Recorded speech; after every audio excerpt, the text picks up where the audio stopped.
Coming to you from the heart of the Pacific, brought to you by Paulie by Design. Respected at all times. Broadcasting from San Francisco, California, the city by the bay. It's about to go down. We shine on positive Pacific Islander role models every Sunday. Party on a Sunday. From 10 a.m. to noon, it's time for the iconic Faika podcast with your hosts, Listening to Naki and Carl. What's up, Naki? What's up, Carl? Season 5, episode 23. That's right. That intro just can't be stopped. I know. It's We need a Tuesday. We need a Tuesday. But it just can't be stopped. It's out of control. We have a young lady with us today for season 5, episode 23 of the Faika broadcast. Yeah. We have a young lady literally standing by. Sometimes we say standing by and they're actually sitting. This young lady's actually standing by to talk to us today. It's going to be we're going to talk about bravery today. We're going to talk about being able to share your story, even when it's not comfortable, something that I admire about people, because when you're uncomfortable, you're growing. So we're going to grow today. Naki, why don't you tell us about the young lady we have standing by? Oh, my God. We have the most amazing Pacific Islander woman down south, Fealofani Salausa. Did I say it right? Give me your last name. Fealofani Salausa, but I go by Fani. Fani Salausa. She's 32 years old. She was born in New Zealand. She's a proud mother of her 13-year-old son, Fafitai Olealofa, which I love that name, and her 4-year-old daughter, Lena. She's the proud daughter of Tui Tavate and Selma Salausa. Fani and her two siblings, Tui and Tiute, were raised in Carson, California. Fani has been a trainer since 2014. Fitness became her passion after losing 80 pounds. Wow. That's half a Backstreet Boy. Yeah. She did a great job. She's been dealing with mental health, and we're going to let her tell her story. She's starting, she was inspired, got herself together, and wants to get her community back and get them healthy and fit. And so welcome, Fani, to Faika. How are you? I tried to get myself together. I'm so sorry. No, you're together. You're together. Yes, you are. You are together. We were talking about how the work that you're doing there is inspiring so many people. And for you to lose weight, then you said you gained a little bit back, and now you're back in action. I gained all of it back plus more, which was, starting over is not easy. But just sitting around knowing that you can do better is worse. Right. Yeah, I would think that once you've lost weight, right, if you've never lost the weight, then you don't know a better way, right? But if you've lost the weight and then you've gained it back, I think that it's probably, in a way, it could be harder, right? Because the self-esteem and the morale could be actually lower at that point than it was the first time you lost it, because in my mind, it would be like, damn, I know a better way, right? I already did this, right? Did you feel that way when you're starting your second weight loss? When I was starting my second weight loss, the biggest thing for me, well, before I even get into me, I just want to say thank you guys in front of everybody, just because you guys actually helped me find my why. You're very welcome. I think we're blessed to have the reach that we do to talk to people like you. And Naki and I always say sometimes that you may inspire people that you don't even know. So I would suspect that there's going to be probably a young lady that watches this at some point, and this could be, it's on the internet, right? So it could be 2 years from now, or a longer time down the road. But there's going to be somebody who watches you tell your story, and they're going to be inspired by it. And they may never call you and tell you. They may not, you may never find out. It might not even be a PI person, right? Who knows? But you're going to inspire people by, your passion that you have for life and the things that you're doing. So you're welcome. You're very welcome. But we're proud of you and your bravery for coming on the show. Right. Because we had talked before the show about how uncomfortable this makes you. So thank you. You're very welcome for those, for telling us that. But at the same time, we're so proud of you and what you're doing, just being here with us today. appreciate you guys so much. You don't even know. Yeah, no, we you know what? People like you inspiring and helping the community make our job, what Carl always says, makes our job easy. Fani, can you tell us a little bit about yourself, a little bit more about yourself and your family and where you grew up and how you got into losing the weight? Well, basically, I'm the youngest. I'm the youngest of three. We're all 1 year apart. My parents raised us most of our lives in the city of Carson. So we went to Carson Street Elementary, Stephen White, Carson High. Um, I just grew up basically just watching both of my siblings do what they do. And I'm just in a corner like, okay, I'm not doing that. I'm not doing this. I'm not doing like I just learned from my siblings just by watching. Um, as far as me getting into the weight loss journey was the most one of the most embarrassing days ever that I've ever had. That I didn't. I felt like it was too embarrassing to even say it, but I felt like if I say it, somebody else that feels the same way is gonna be okay by going again and Hmm. going again. So I got invited to go work out at a gym, um, which is now called Take Control. Shout out to my coach Corey for allowing me to be a part of our team. I got invited to go do a workout, and at this time, I had not been active for a long time, so I didn't even know. At this time, I was at like 295, barely about to be 300 pounds. Didn't even know how big I was at that time. So I go to the workout class, and next thing you know, like I can't even finish the class. I have to go outside the door, and I threw up outside. You know you're having a better workout than everybody else if they're not Right. throwing up. I threw up outside on the grass in the parking lot. So I go home.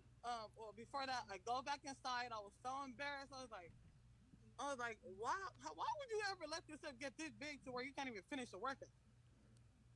So I go back inside and I'm like, okay, let me finish. So I'm sitting there doing the workout, and then I go home. Probably 3, 4 days later, when I get out the shower, I'm looking dead in the mirror, like, stop playing with yourself. Dead in the mirror, like, stop playing with yourself. There's no reason why you could not have finished that. There's no reason why. Being an athlete from like 6 years old all the way until like 14 at Carson Park, there's no reason why you should be out here throwing up and not being able to finish 1 hour workout, right? So So that's hold when on a I, minute. Hold on a minute. You threw up and went back in and finished the workout? yeah, Dang, that's a soldier right there. Most people, they throw up, they'd be embarrassed, they go get in their car and they drive off. So you did finish the workout. There's something to be proud there that, you didn't just quit when most people would have quit. They would have threw up and went and got in their car. You went back in and finished that workout. that embarrassment was like a slap in the face, an invisible slap in the face for me, right? And then I was like, there's only one way for me to redeem that is to go back in and finish it. So that's Good for what I you. did. A few days later, come out the shower, I look dead in the mirror, and I'm telling myself like why you been playing yourself all this time? Like why you been playing all this time? You're in your 20s. There's no reason why you should be this out of shape. Then that's when I decided go back to that workout. Probably 2, 3 weeks later, I go do another workout. Boom. Go do another workout. Boom. Then I'm looking around and I'm like, um, oh, I guess I see every culture in there. Every culture in there. Not one poly in there. Mm. Out of like 80 people, 100 people that I've seen within the last few weeks being part of that gym. Then I talked to, my coach, and I'm like, you know what? There's no reason why I should be the only poly in here. Right. Right. No reason why I should be the only poly over here. Like, this is crazy to me. So I told one of my friends at that time, I was like, you know what? Because I'm the only one here, I gotta represent. I got to. That's right. So I tell myself, regardless of whatever is going on, however embarrassed you are, if you're the only poly in here, you better represent. So So I go back, boom, boom, working out. Started eating healthy, started drinking my shake, started doing all this all at one time.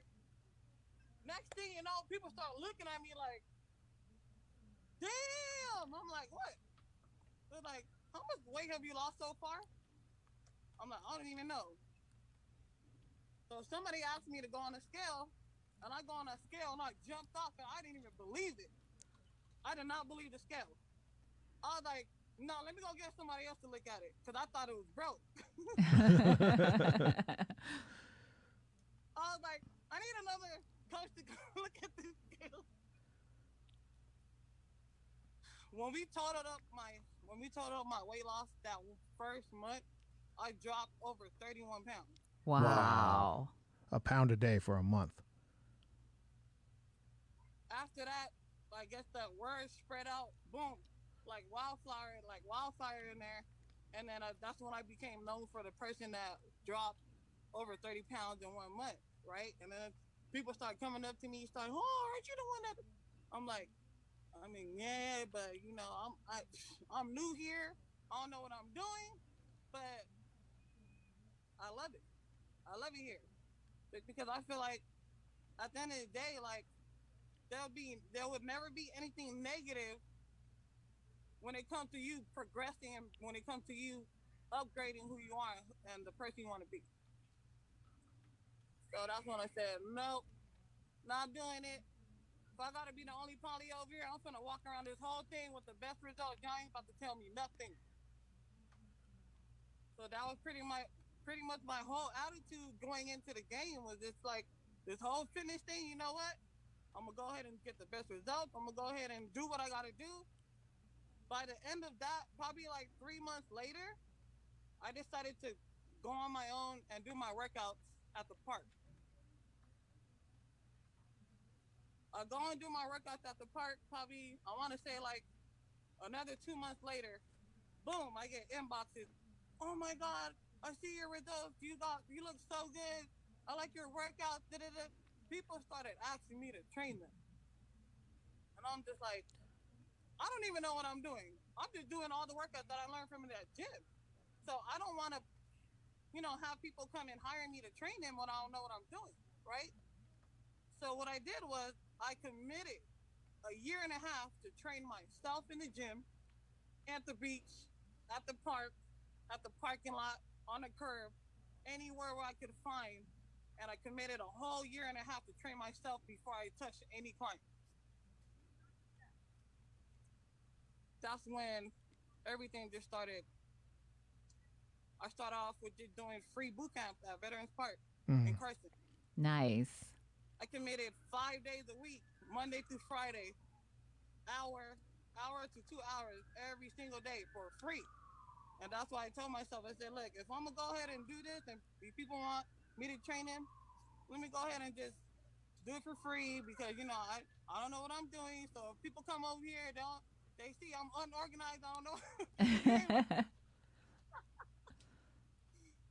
So that's pretty much how I got started. And it just became like something that I was just like, you know what? Every time I see somebody walk away and they look like they're feeling better, they look like they're like up. When they leave from working out with me, I said, that's why I do this.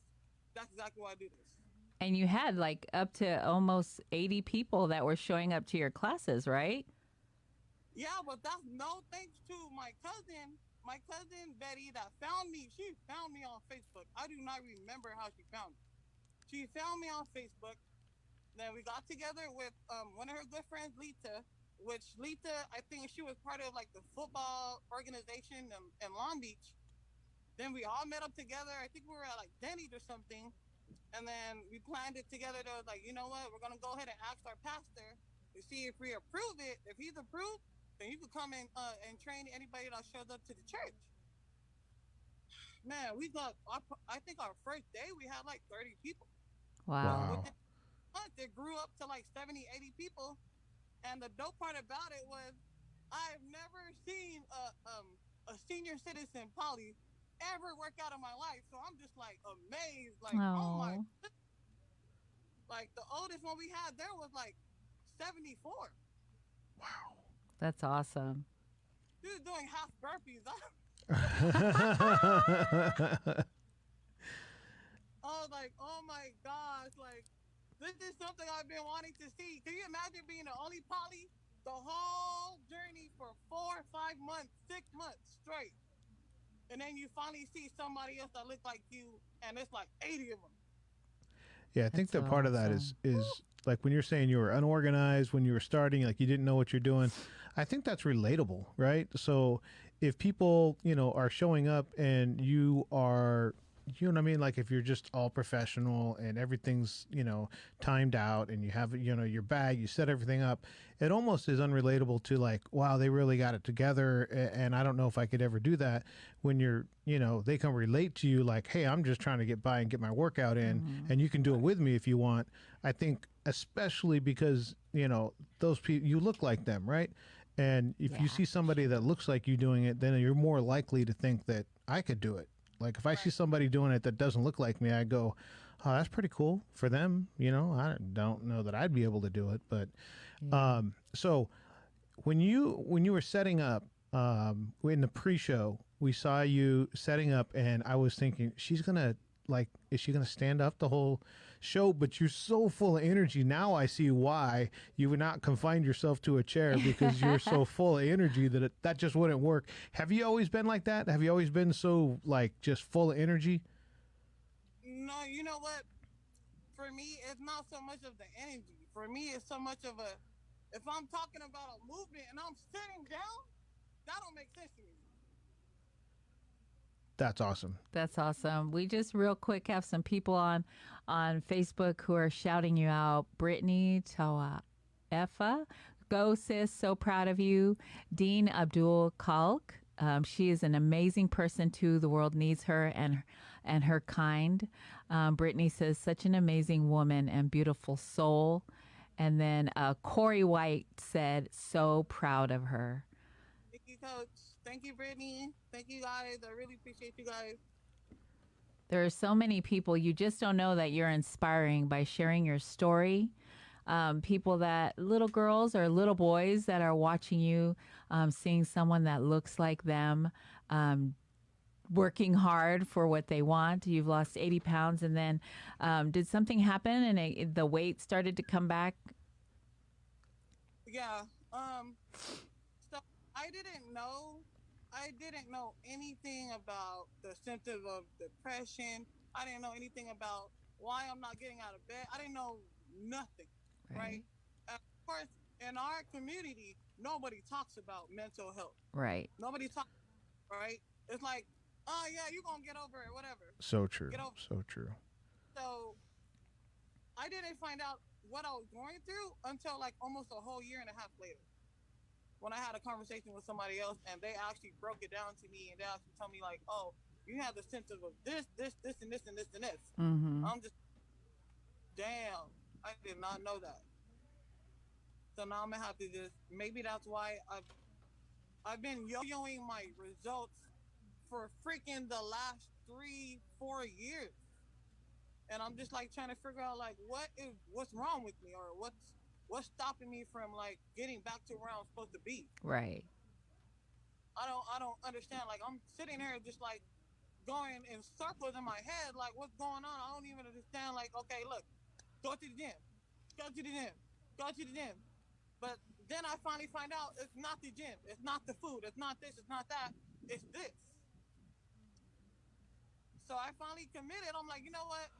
Now that I know what I've been going through, now I gotta address what I'm going through and fix what I'm going through. I did not get professional help.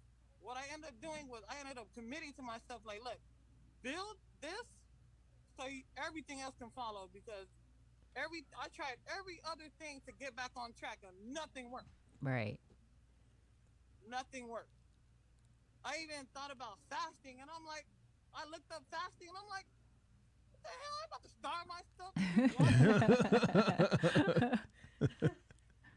Then I see people drinking juicy and doing this. I'm like, well, I mean, I can do that, but then it wouldn't make sense because I ain't finna juice my whole life. Right. So Right.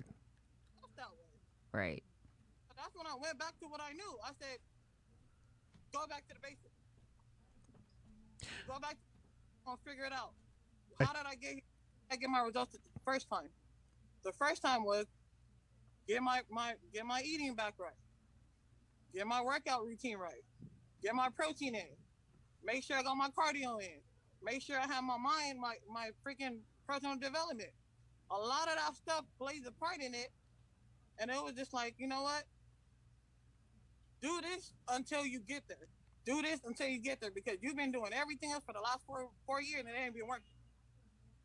Yeah, I think there's so many different pieces to the puzzle, right? So you get these people out there that are selling a certain piece of the puzzle, right? There's somebody who's selling a specific workout, right? And then there's somebody else who's selling a diet, and then there's somebody else who's selling like a piece of equipment or something. And it's all like pieces of an overall puzzle. But I think the big thing is what you're saying is making a decision, right? You made a decision that I'm going to figure out what I got to do, or, you know what I mean? So some people don't try to figure out, why am I spinning? Why am I feel like I'm lost, right? They just do that, and they don't make a decision to say, you know, am I going to go see a counselor? What am I going to do? Like, I got to get right. And until people make that decision, that's the first step in any big movement, is just making a decision that, hey, I'm going to write this book, or hey, I'm going to build this boat or whatever, or hey, I'm going to get my mind right and get in shape. Trying to make those decisions are incredibly hard for people.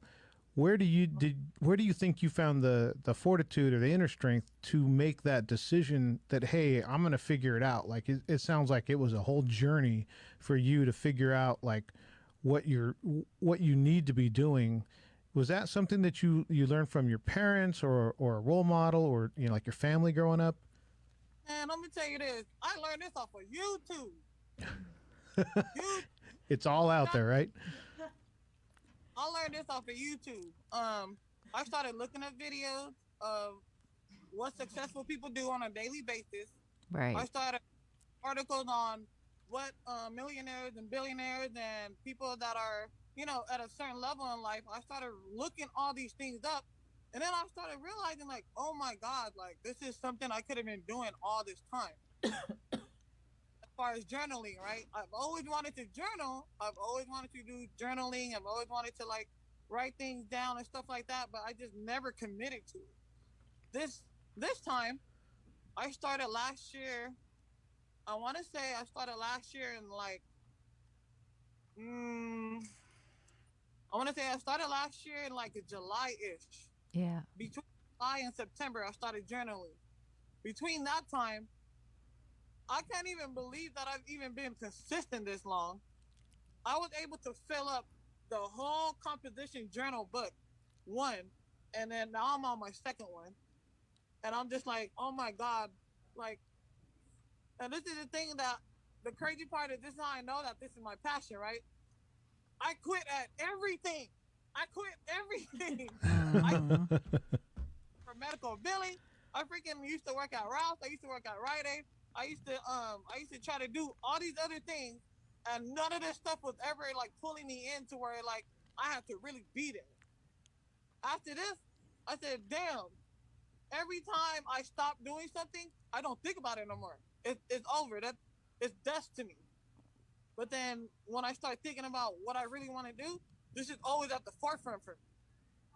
So that's how I knew. I was like, well, I guess that is my passion. I guess it is. But you guys recently helped me find my purpose.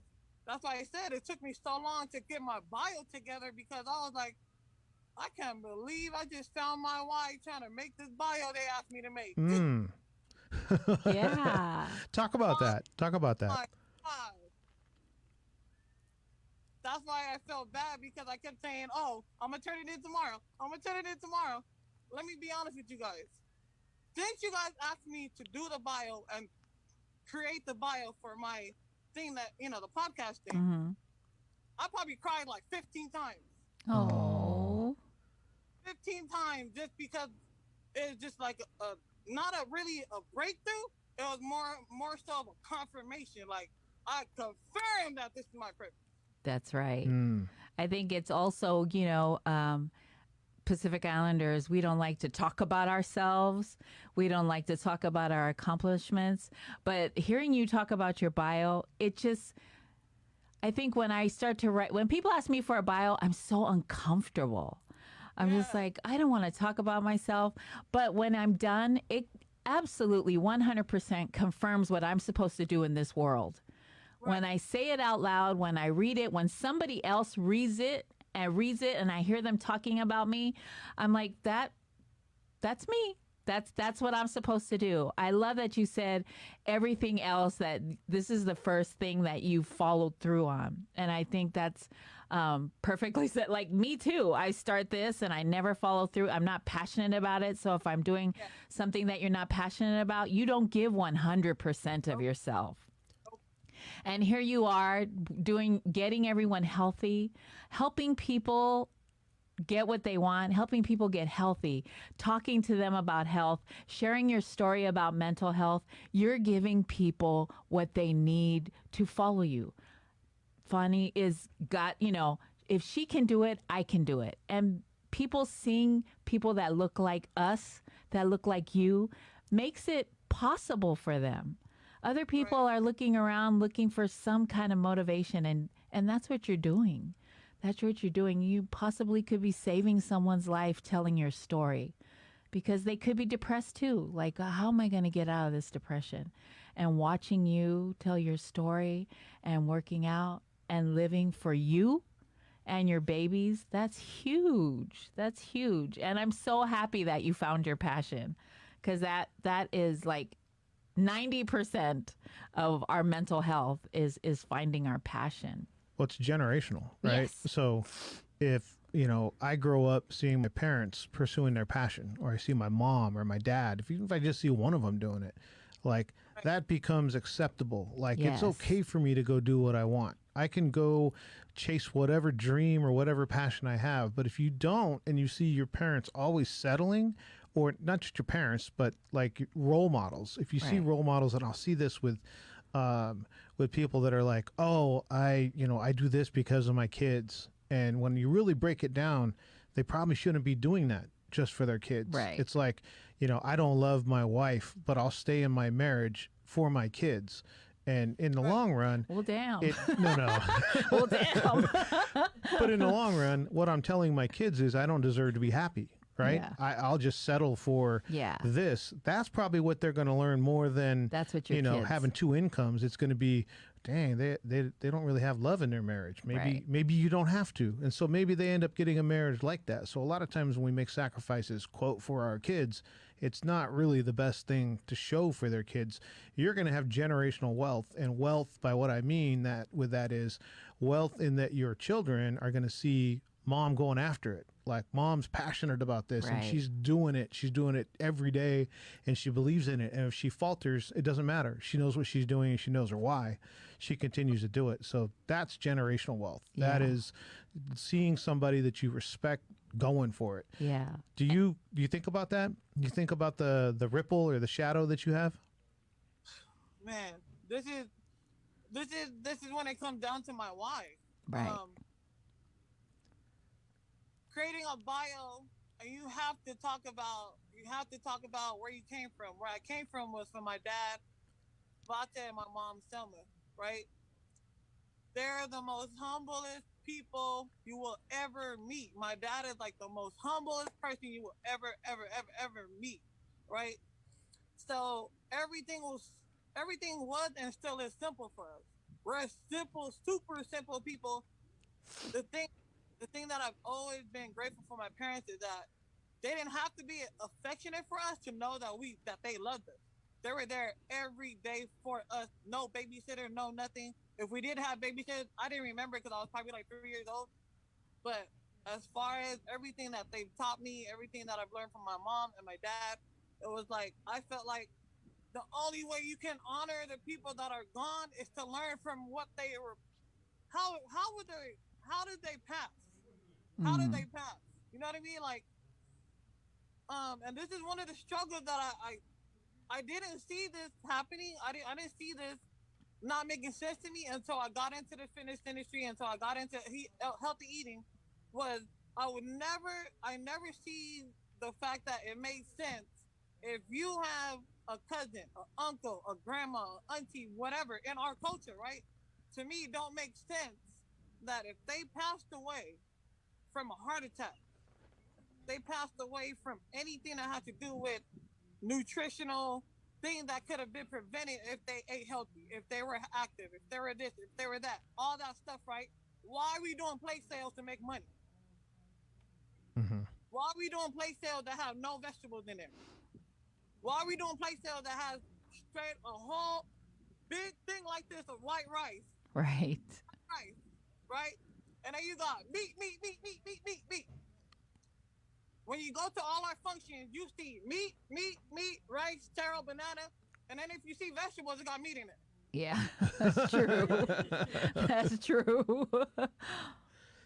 So for me, it's like there's one thing to grieve, but there's another thing to honor the person that passed and learn from them passing. Because we don't have to grieve. We don't have to grieve somebody that passed away in their 40s if we already know what's preventive, the preventive health. How can I prevent this from the next person? Right. Right. That's why I said you guys helped me find my why, because I thought it was just a thing where it made me emotional because it was my dad. Yeah. But then it connected everything for me because now I see this is how I approach all my clients. All my clients. Like I look at them like, look, you're my client, but you're somebody's mom, you're somebody's auntie, you're somebody's sister. I got you. Yeah. That's how all my clients. That's awesome. So finding out that the we found out that my dad had stage 4 cancer in October 2010, right? And this is what I really want to push to the poly people is that we found out he had cancer 2010, stage 4. We lost him August, so we only had him for like 10 months after we found out, right? Let me tell you how prideful my dad was. And this is no disrespect to my dad. I freaking love my dad. My dad was everything for me. So prideful, he did not think he ever needed a checkup. Never went to a checkup. The first time he went to the doctors to check out why he was coughing blood was his first checkup ever. So that for me, as poly people, yes, it's good to have pride, but it's not good to have pride to where you're not even checking your own, like you're not even doing a 1 year type of checkup. You're not even doing something like that. Because at the end of the day, I think it really broke me when seeing the strongest person you've ever known in your life. This guy would not want no medicine, never took no medicine, never nothing. You know, my dad used to cook soup every day. Every day. Vegetable soup every day. My dad cooked so healthy that my 2-year-old son used to eat raw onions. Ooh. Oh. Ooh. So he was on the, eating healthy, eating vegetables all the time, being active. He was never sluggish. He was always around the house doing something. My mom never had to lift a finger, right? Then, boom, spitting out blood. And we're just like, man, that's not normal. Right. That's not normal. Oh, no, I'm good. I'm like, no, that is not normal. No. He kept coughing. A few days later, kept going, doing it. Then we found out, I'm just like, so this is what broke me, and this is what really, really like went straight through my freaking heart was, can you imagine knowing someone super, super active, always eating healthy, but never thought they ever had to go to the doctor? When we go to the doctor, one of the things that he told the doctor, and what broke me because him and my son were the best friends, he told them, he said,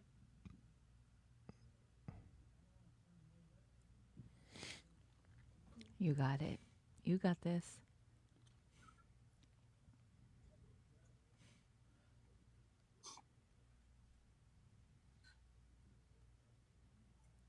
when they came inside the room,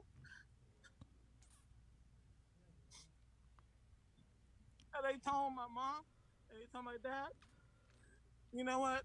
You guys been here for about 2-3 months. There's nothing else we can do for you, but make you comfortable. The only choice we have is either you want to do hospice or you want to go to the senior nursing home stuff. So they said there's 2 transitional ways you can go: either do hospice at your house, and then once when you feel comfortable, then you can go to the senior home, stuff like that. My dad told the doctor,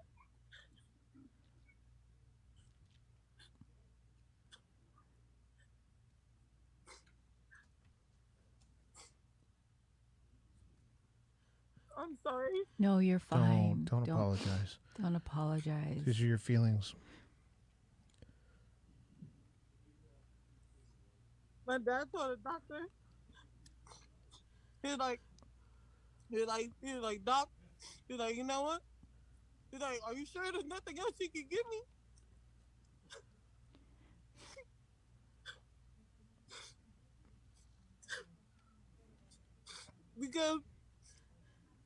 Because I want to see my child boy grow up.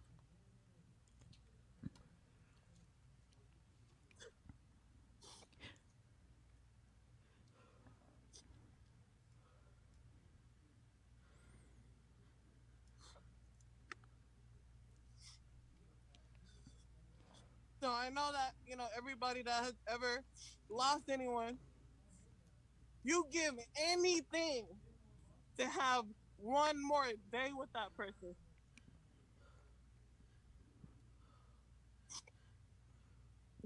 Man, I'll give anything to have like 10 seconds with my dad. So It's important. The message that you're sharing, that we get checkups, get checked. Don't wait. A yearly physical. right, so that's why, like, for me, like, I play with people. Like, when people ask me to train them, I don't play with them. Like, I can sit here and joke with you, but I'm dead serious when I'm telling you, you got 10 break. I think those are things that people may not realize. Is that you have people that depend on you. You've got responsibilities, and to be, you may not want to get a checkup. You may not want to, Right. There's a guys get around 50 years old that every guy hears about 10 years before about, you don't want to get that checkup. You got to get that checkup. You got to get the checkups. You got to take care of yourself because, exactly what you're talking about, Fani, is that when you look into classes and there's 30 people in a class, by the numbers, like 10 of those should be polys. Right? But there's probably not even 1 out of 30 that are polys because of the health conditions that we carry, diabetes, obesity, hypertension, Right. all those kind of things. And you're right. Those are things that, if our elders or if our family members passed away from heart disease, do we honor them by being unaware of our health, or do we honor them by saying, wow, I can learn, even though you're not here from the grave, you can help me by being knowledgeable and educating myself and working out with Fani in the park. That's right. That's why you have to get in Southern California. No, Southern California. That's where. So, do you have an event coming up? I'm so sorry. Do you? Oh my God. I have the Healthy Poly Movement. It's our first event. This is May 29th, Saturday at Wilson Park in Torrance. I'm hosting it just to see however many poly show up. Just because I want to be able to have an outlet just for them. Right. Like strictly just poly. If you're not poly, you're not invited.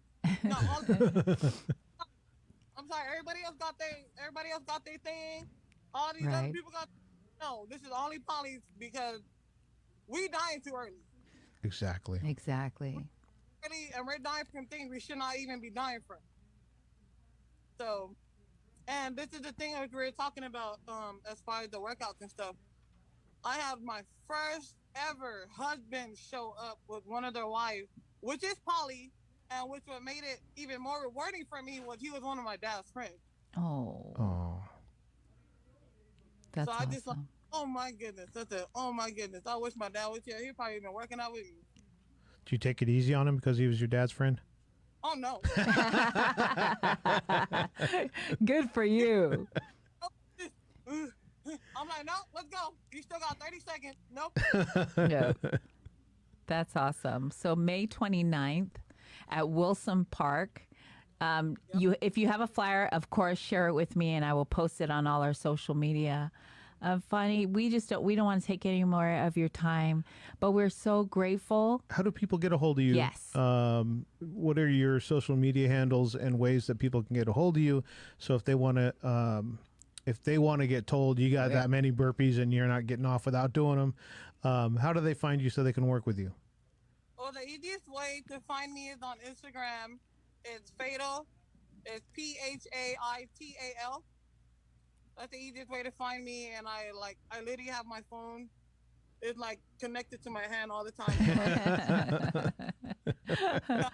I right over. Oh, somebody hit me. Okay. Awesome. Oh, yeah. Anything else you want to get out before we let you go? Any shout outs? Okay, so shout out to you two for allowing me the opportunity to be here. And I also want to thank you guys again for helping me find my purpose. I literally have to take you guys out on lunch, dinner, something. Oh, we're coming. Oh, we're coming. We're coming. We're going to take you up on that. Sunday, El Cerritos. But, Yay. again, and then I want to shout out to my dad, Vate, my mom, Selma, my brother, Tui, my sister, T. Of course, my kids, that goes without saying. Shout out to my cousin, Chanel. Shout out to Brittany for believing in me. Girl, because the struggle is real to try to get these polys on point, man. Right. That is so true. We need your energy to do that. To get that job done, we need people just like you with the energy and the commitment that you have. And once again, standing the whole time. Yes. Standing the whole time. That's awesome. Honey, thank you so much for your time. May 29th, Wilson Park.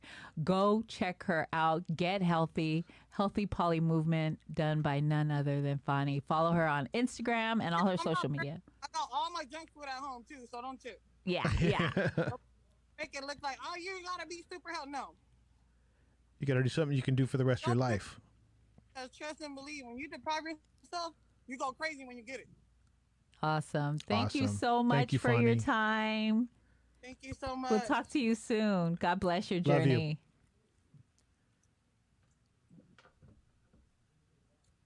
I don't know how to finish this. Okay, here we go.